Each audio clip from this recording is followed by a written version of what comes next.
வணக்கம். இப்போ என்ன பார்க்க போறோம் அப்படின்னா, இம்பார்ட்டன்ட் கரண்ட் அஃபேர்ஸ். கரண்ட் அஃபேர்ஸ்லேருந்து ஒரு 10 இம்பார்ட்டன்ட் கொஸ்டினை தான் பார்க்க போகிறோம். ரிசர்வ் வங்கியின் புதிய ஆளுநராக நியமிக்கப்பட்ட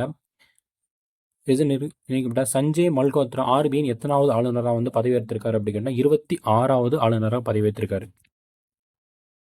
நமது உரிமை நமது எதிர்காலம் நமது உரிமை நமது எதிர்காலம் இப்பொழுது என்ற கருப்பொருள் எந்த ஆண்டிற்கான மனித உரிமை பொருள் வந்து பார்த்தீங்கன்னா மனித உரிமை தினம் அப்படின்னு கேட்டால் டிசம்பர் 10. அது இப்பொழுது கொண்டு வந்தது அப்படின்னு கேட்டோம்னா 2024 கொண்டு வந்தாங்க. 10/12/2024 அப்படின்றது சரியான விடை. அடுத்து இந்தியாவிலே முதல் மாநிலமாக மாநில மனித உரிமை ஆணையம் அமைத்த மாநிலம் எதுன்னு கேட்டா தமிழ்நாடு அப்படின்றதான் சரி. தமிழ்நாடு. இப்போ வந்து மாநில மனித உரிமை கொண்டு வந்துட்டாங்க. இப்போ வந்து தேசிய மனித உரிமை நாள் அப்படின்னு நம்மளுக்கு தெரியணும்ல. அது வந்து எப்போனா 1993 அக்டோபர் 2 அக்டோபர் 12 என்ன பண்ணியிருக்காங்க அப்படின்னா கொண்டு வந்திருக்காங்க தேசிய மனித உரிமை.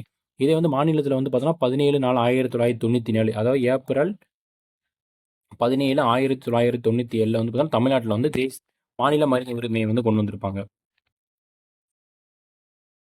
டாங்ஸ்டன் குறியீடு அப்படின்னு சொல்லி பார்த்தோன்னா நம்ம டபிள்யூ தான் இப்போ வந்து டாங்ஸ்டன் குறியீடுன்னு சொல்கிறாங்க.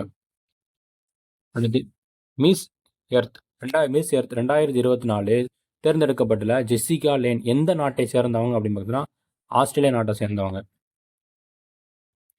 டாங்ஸ்டன் சுரங்கம் அமைக்க மத்திய அரசு இந்துஸ்தான் ஜிங்க் லிமிட் நிறுவனத்துடன் ஒப்பந்தம் செய்துள்ள இந்த சுரங்கம் அமைந்துள்ள மாவட்டம் எதுன்னு கேட்டனா மதுரை. டாங்ஸ்டன் வந்து பார்த்தீங்கன்னா மதுரையில் தான் அதிகமாக கிடைக்குன்னு சொல்கிறாங்க. அதனால வந்து பார்த்தோன்னா அங்கே வந்து இந்துஸ்தான் ஜிங்க் லிமிட் நிறுவனத்தோட ஒப்பந்தம் செஞ்சுருக்காங்க. உலக அளவில் டாங்ஸ்டன் உற்பத்தியில் முதலிடம் வகிக்கும் நாடு அப்படின்னு கேட்டால் உலக அளவில் டாங்ஸ்டன் உற்பத்தியில் வந்து முதலிடம் வகிக்கும் நாடு எதுன்னு கேட்டால் சீனா அப்படின்றது சரி.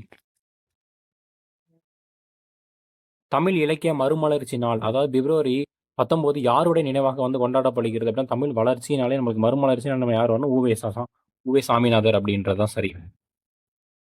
எல்ஐசி பீமா சகி திட்டம் யாருக்கான தொலைநோக்கு திட்டம் அப்படின்னு கேட்டிங்கன்னா மகளிருக்கான தொலைநோக்கு திட்டம். இதை கொண்டு வந்தவர் யாருன்னா இப்போ இருக்கிற PM நரேந்திர மோடி அப்படின்றவர் தான். மகளிர் நலத்திட்டம் அறிய தமிழக அரசு அறிவித்துள்ள உதவி எண் அப்படின்னா கேட்டீங்கன்னா 15 53 30 அப்படின்றது தான் கரெக்டான விடை.